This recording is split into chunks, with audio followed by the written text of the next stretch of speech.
Maswerteng umaga po mga ka-STL. Narito na po ang resulta ng STL Pampanga para sa araw na to, first draw September 30, 2024. Araw ng Lunes. Naway ang mga natayan nyo pong mga numero kanina ay manalo nawa ngayong umagang ito. 11 AM kaya't kunin nyo na po ang inyong mga tickets. Narito na po ang resulta.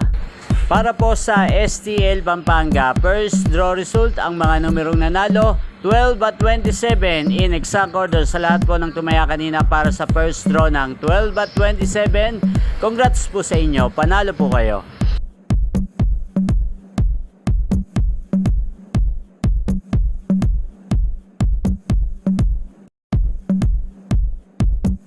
Congrats po sa lahat ng mga nanalo. Maraming salamat po sa panonood nyo sa aking channel, Roderick Hernandez TV. Huwag pong kalimutang mag-subscribe. Thank you for watching.